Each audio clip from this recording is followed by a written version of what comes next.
ڕۆدری ئەو یاریزانەی سەردەمانێک یانەکان بەهۆی لاوازی جەستەوە ئامادە نەبوون پشتی پێ ببەستن. ئێستا باشترین یاریزانی جیهانە.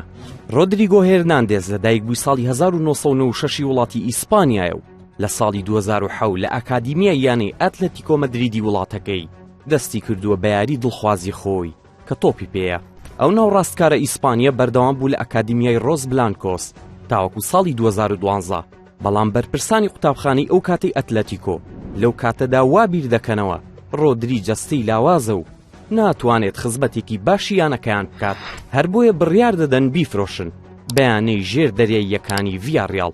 ڕۆدری تاوەکو ساڵی 2018 لە زەرپۆشانی ڤیاڕیاڵ مایەوە و پاشان بەرپرسانی ئەتلەتیکۆ مەدرید بە زووی درکیان بەوە کرد یاریزانێکی چەشنی ئەڵماس درەوشاوەییان لەدەستداوە، هەر بۆیە بە خێرایی گرێبەستیان پێشکەش کرد و دووبارە گەڕایەوە یانەکەی شاری پایتەخت.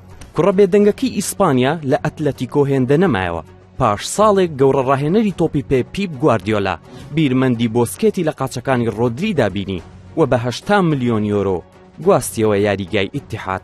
ڕۆدری ئەو پەندە کوردیەی لە لای گواردیۆلا بە تەواوی جێبەجێ کرد کە دەڵێت مەنجەڵ گەڕا و سەرقاپی خۆی دۆزیەوە، چونکە ئاسی یاریزانەکە لەژێر سەرپەرشتی پێ هێندە درەوشایەوە و ڕووناکیەکەی هەر حەو کیشوەرەکەی گرتەوە و لە ساڵی 2024دا بووە براوەی خەڵاتی باڵۆندۆر.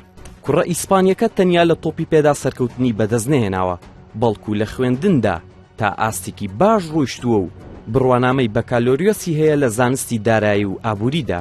ڕۆدری لە ژیانی ڕۆژانەیدا کەسێکی بێدەنگ و لەسەرخۆیە و تەنانەت هیچ ئەکاونتێکی فەرمی نییە لە سۆشیال میدیاکاندا. ڕۆژنامەنووسەکانیش بە قورسی شتێک لەسەر ژیانی تایبەتی دەدۆزنەوە. ڕۆدری تەنیا خزمەتی یانەکانی نەکردووە، بەڵکو لە خزمەتکردنی نیشتمانەکەیدا سەرتۆپی یاریزانانە و دەستێکی باڵای هەبووە لە بردنەوەی نازناوی جامی نەتەوەکانی ئەوروپای 2024 بۆ ئیسپانیا و بە باشترین یاریزانی ئەو پاڵەوانیەتیاش هەڵبژێردرا. ڕۆدری دوای ئەوەی 28 ئەم مانگە خەڵاتی باڵۆندۆری بردەوە و بە باشترین یاریزانی وەرزی ڕابردوو دیاری کرا، بووە یەکەم یاریزانی ئیسپانی دوای 64 ساڵ و پاش لیوس سوارێز خەڵاتی باڵۆندۆر بۆ وڵاتی پڕهەرێم بگەڕێنێتەوە.